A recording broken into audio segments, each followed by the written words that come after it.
This is the Voice of America broadcasting in English.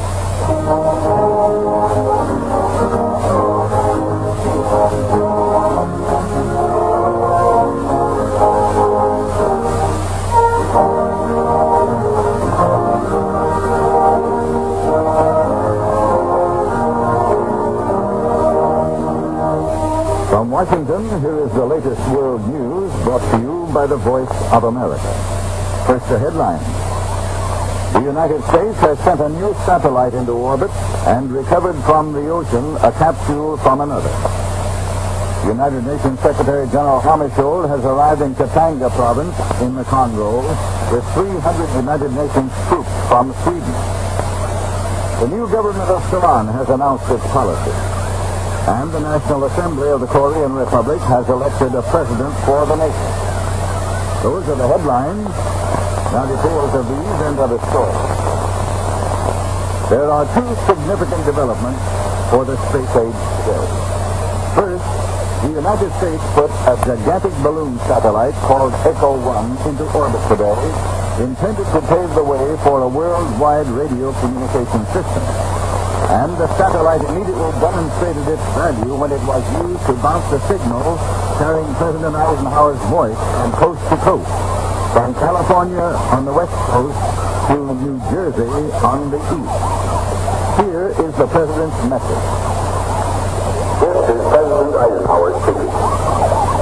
It is a great personal satisfaction to participate in this first experiment in communication involving the use of a satellite balloon known as Echo. This is one more significant step in the United States program of space research and exploration. The program is being carried forward vigorously by the United States for peaceful purposes for the benefit of all mankind. The satellite balloon, which has reflected these words, may be used freely by any nation for similar experiments in its own interest. Information necessary to prepare for such participation was widely distributed some weeks ago. The United States will continue to make freely available to the world the scientific information acquired from this and other experiments in the program of space exploration. That was President Eisenhower. The balloon set aloft this morning is as high as a 10-story building, the largest satellite ever sent aloft. It is designed to prove the feasibility of using satellites for worldwide telephone, radio, and television systems. And it is expected to orbit the Earth once every 2 hours at an altitude of 1,500 kilometers or 1,000 miles. It was shot into orbit by a 3-stage four-able rocket from Cape Canaveral, Florida. Of even more significance was the recovery this morning of a capsule packed with instruments that was released from a Discovery satellite put into orbit 2 days ago. It was the first known recovery of such an object, and it was a key step toward bringing a man safely back from space. The capsule was ejected from a Discovery satellite high over the Pacific Ocean. It was recovered undamaged some distance north of Honolulu by a diver lowered from a helicopter and is now being rushed to Hawaii for analysis of the complex instruments aboard. In London, the Vice President of the British Interplanetary Society, Kenneth Jackson, said the recovery marks a great advance in the development of space flight. General Bernard Cleaver of the Air Research and Development Council said the Air Force will try to recover a live animal from an orbiting satellite within a month. In the Congo, United Nations Secretary General Hammarskjöld led a United Nations peace force into the capital of secessionist Katanga province today. The first to arrive in Elizabethville by plane from Leopoldville were 300 Swedish troops. Katanga's Premier Moshe Sombe and his Interior Minister, Godefroid Monongo, personally welcomed Mr. Hammarskjöld under a blazing sun at the airport. Mr. Sombe's avowal to oppose the entry of United Nations troops last week led the United Nations Security Council to pass a new resolution. It called for the withdrawal of Belgian troops from Katanga and the entry of UN troops to replace them in safeguarding orders. The resolution said the United Nations would not interfere in the Congo's internal affairs. Mr. Shortwave told newsmen yesterday, if we accept United Nations troops, it is because we feel we have received satisfaction. We have given nothing away. Mr. Shortwave is determined to prevent Congolese Premier Lumumba's central government from taking over his province. The Katanga Premier is seeking a federation of his province with others in the Congo, a plan Mr. Lumumba has repeatedly rejected. Mr. Lumumba favors a strong, centralized government. In Leopoldville today, according to a Reuters dispatch, Premier Lumumba announced the suppression of the Belgian news agency for reporting that he was injured in a riot against his regime in Leopoldville Wednesday. Mr. Lumumba said he was not hurt in the incident. It was also announced that Europe magazine and the Congolese newspapers called Mapati have been banned. At United Nations headquarters, it was announced that an Indonesian army battalion and a medical unit would join the United Nations Congo force, now numbering about 12,000 men.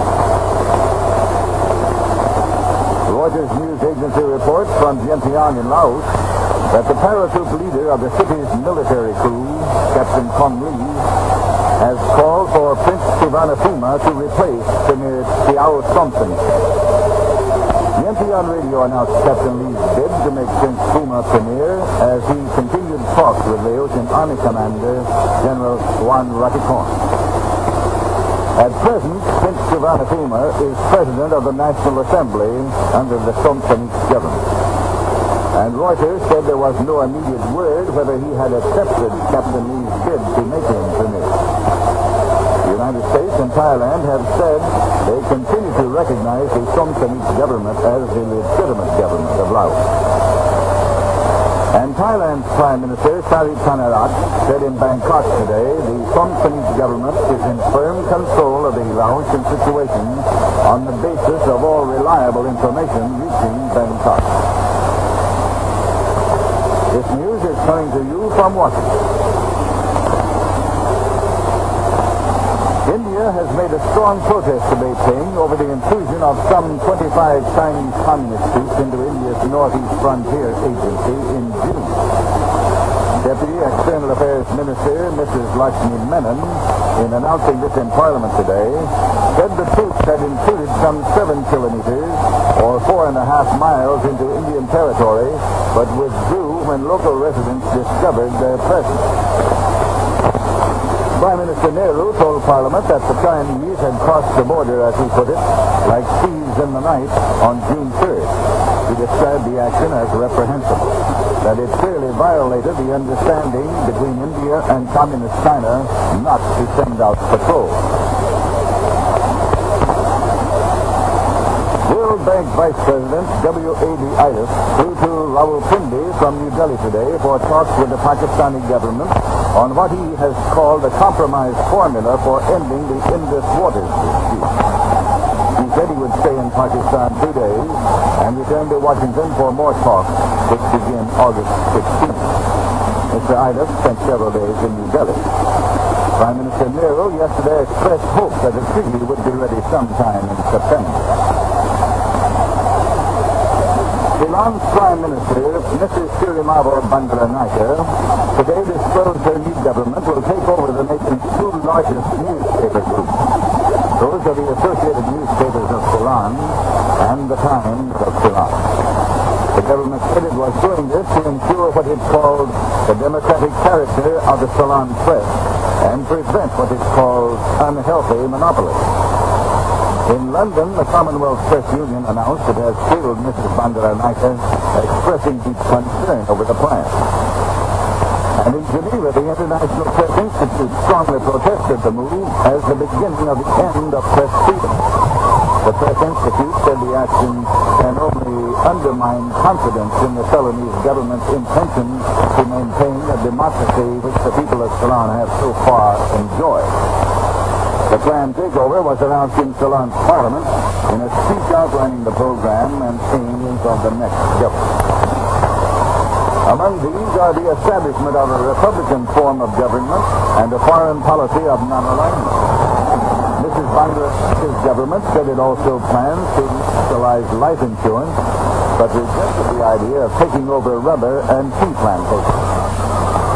And the government announced plans to appoint a commission to investigate what it calls the political aspects of the assassination of the Prime Minister's late husband, former Prime Minister Solomon Bandaranaike. The dominant Democratic Party in the Republic of Korea swept Yoon Bun-sun into the largely honorary office of President of the Republic today in a National Assembly election. Mr. Yoon is empowered by the recently amended Constitution of the nation to appoint a premier. The premier will form a government responsible to Parliament and not to the President as it was in the days of ousted President Syngman Rhee. The Premier's nomination, which must be made within 5 days, must be ratified by the Assembly. The Soviet Union has expelled another young American tourist. The Kremlin accused the youth, who is a student of religion and history, of trying to enlist Ukrainians in anti-Soviet agitation by giving him clothes, 3 Bibles, and American publications. The tourist was identified as James Schultz of Washington University in St. Louis, Missouri. Another student tourist was expelled yesterday. Prime Minister Macmillan is back in London after 2 days of talks with Chancellor Adenauer in Bonn. He told London newsmen he and the federal German leader agreed on the need for free world countries to work together to aid developing nations. But more particularly, he said, we agreed that the unity of Europe is essential to peace and progress. A joint communique in Bonn said the 2 leaders agreed to work to end the differences between Western Europe's 2 economic groups. Federal Germany is a member of the 6-nation common market, and Britain belongs to the 7-nation free trade association. On the American political scene, Chester Bowles has withdrawn as a candidate for re-election to a congressional seat from Connecticut to devote his full efforts to the Democratic National Campaign. The Connecticut representative, a former ambassador to India, was chairman of the Platform Committee at the Democratic National Convention. And he has been a major foreign policy advisor to Senator John Kennedy, the Democratic presidential nominee. Some Washington observers feel that Mr. Bowles might become Secretary of State if Mr. Kennedy wins. But Mr. Bowles has declared he has no understandings or commitments with anyone, anywhere, as to possible service in a Kennedy cabinet. And that's the American political story for today. Now, a summary of the news. The United States has taken 2 significant steps in space development. Today, it launched a satellite designed to revolutionize world communications, which has proved its success by relaying a message from President Eisenhower. And scientists have made the first known recovery of a capsule ejected from an orbiting satellite. United Nations Secretary General Hammarskjöld was greeted by Katanga Province's Premier Shombe as he arrived in the Congo province with 300 United Nations troops from Sweden. India has made a strong protest to Beijing over an intrusion of 25 Chinese communist troops into India's northeast frontier agency. The New Ceylonese government, led by Mrs. Shiramavu Bandaranaike, has announced plans for taking over Ceylon's 2 largest groups of newspapers. That is the latest news from the Voice of America in Washington.